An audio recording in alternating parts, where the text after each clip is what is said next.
It is true what they say, that some are born under an unlucky star, that some experience the worst life has to offer, creating chaos and problems no matter where they go. Now, along with this idea comes a theory that some people are born cursed or can have a curse passed along to them. Now, these people aren't the only ones, because since the beginning of cinema there have always been rumours of cursed films, and the horror genre seems to attract this bad juju more than any other genre. So today on Top 5 Scary Videos, we're going to be counting down the top 5 cursed horror movies you should never watch. Part 2. Let's jump in. In at 5, The Crow, 1994. The Crow was a martial arts film that starred Brandon Lee, the son of Bruce Lee. The film itself was wrapped up in doom and gloom from the beginning, with the script originally being written after the tragic death of one of the writer's wives. And once the film came into fruition, what followed was tragedy after tragedy. Crew members were being accidentally electrocuted, stabbed, and trucks were set on fire. However, the most infamous tragedy was that of the lead actor Brandon Lee. One of the last scenes to be shot for the film involved Lee being shot with a rubber bullet. However, there was a metal shard lodged in the chamber, and when the bullet hit Lee in the abdomen,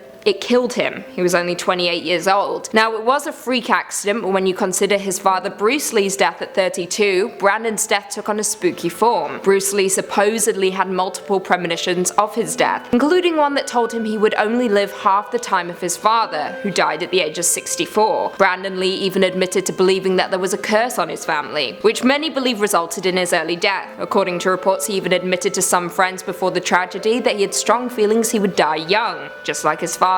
In at 4, The Believers, 1987. This film, directed by John Schlesinger, follows the story of a psychiatrist who discovers a satanic cult conducting child sacrifices. Now, the curse this film supposedly holds doesn't actually involve the cast or crew, but instead the people outside of the film who died because of its influence. Adolfo Constanzo and Sarah Aldrete were members of a cult known as Narco-Satanist, which operated outside of Mexico City. Both of them were obsessed with the Believers and began to sacrifice animals before moving up to humans. On March 31st, 1989, the pair kidnapped American pre-med student Mark Kilroy while he was on spring break in Mexico. His body was found by police along with 15 others. He had been sacrificed by the deranged couple. In at 3, The Amityville Horror. Inspired by true events, The Amityville Horror is based on the paranormal experiences of the Lutz family after moving into a new home in Amityville, New York, just 1 year after former resident Ronald DeFeo Jr. shot and killed his entire family. The Lutz family claimed to have experienced strange goings on, and that they were forced out of the home by an evil entity that terrorized them. A book was written and later adapted for film in 1979, and the ghostly encounters seem to also haunt the film set. Star Josh Brolin, who reportedly didn't believe in the Lutz's story, experienced spooky occurrences while studying the novel for the film. He was initially hesitant to take the role until his pants fell from their hanger, causing him to jump and nearly crash his head through the ceiling. Oh boy. In the later depiction of the film, crew members who were filming often found themselves waking up at 3:15 in the morning, which was the time the original Amityville killings occurred. Not only that, but the body of a dead fisherman washed up along the shore near the set. However, this wasn't the only dead body. Kathy Lutz, who owned the real home, died shortly before the shooting sessions began on the original film. Her husband then died in 2005 while trying to sue over movie rights during the remake's creation. Coincidence? In at 2, Twilight Zone, 1982. The movie, based on the anthology TV series, is pretty much known for just one thing: Vic Morrow. During production of the film, a terrible helicopter crash occurred, killing actor Morrow and his 2 young co-stars. Following a pyrotechnics accident, the helicopter lost control and crashed directly on top of the 3 actors, decapitating Morrow. Though none of the helicopter passengers died, they were all injured. Following the accident, director John Landis and the film's crew spent years in court to prove that they weren't at fault for the crash, with the families of the victims eventually settling. While the film was still released, the accident certainly tainted it. The tragedy takes on an even eerier tone when you sift through Vic Morrow's IMDb, with one of his earlier films, Dirty Mary, Crazy Larry, including a scene where Morrow's character is supposed to fly a helicopter. According to the legend, Morrow refused to get in it, saying, I quote, "I have a premonition that I'm going to die in a helicopter crash."